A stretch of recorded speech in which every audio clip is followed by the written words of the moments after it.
radiateur et dans ta tuyauterie. Alors le nom de boue qui fait partie du jargon du chauffagiste n'a rien à voir avec de la terre mélangée avec de l'eau. Non, c'est plus de la limaille de fer, tu as de la rouille, tu as du tartre, du calcaire, enfin tout ça, voilà, tout ça mélangé, ça forme une pâte visqueuse qui a une couleur marron quand tu vas rincer ton installation. Alors qu'est-ce qu'on va faire pour se dépatouiller de ce problème? Eh bien on va faire un désembouage. Alors quand est-ce que tu vas vraiment t'intéresser au désembouage? C'est quand tu vas changer de chaudière. Pourquoi? Parce que ton chauffagiste va te dire, écoutez, moi je veux bien changer votre chaudière, mais il faut que je fasse un désembouage. Pourquoi? Parce que si je vous mets une chaudière neuve avec une installation encrassée, votre chaudière, en 2 coups de cuillère à peau, elle va s'encrasser aussi et ça risque de la détériorer. Et il a raison. Surtout si tu changes de chaudière, autant repartir sur du propre.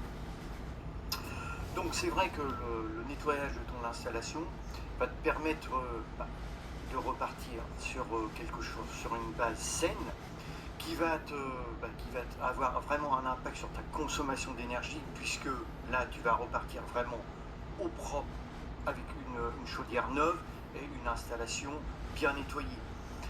Après tu vas avoir vraiment un meilleur confort de chauffe et voilà, avec un désembouage de ton installation, vraiment une durée de vie supplémentaire pour ta chaudière et tous les appareils en général. Donc on a vu qu'on faisait un désembouage au moment de changer la chaudière, mais est-ce qu'on va attendre vraiment de changer d'appareil de chauffe pour faire un désembouage? Eh bien non. En fait, en moyenne, tu dois désembouer ton installation tous les 5 ans.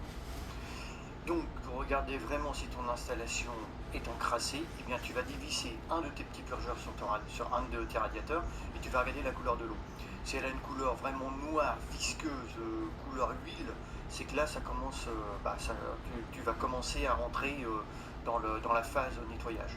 Après, aussi au niveau de la chauffe, si tu sens que tes radiateurs sont moins puissants ou chauffent anormalement, c'est-à-dire chauffent bien sur le haut et pas du tout, ou presque pas sur le bas, c'est voilà, c'est que il est plein ils sont encrassés. Voilà, c'est que ton radiateur est encrassé.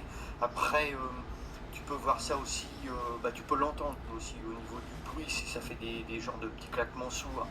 Donc il y a plein de choses qui rentrent en ligne de compte qu'il faut que tu commences à penser à faire un nettoyage de ton installation. Donc ensuite tu vas vraiment rentrer dans le vif du sujet, comment désembouer.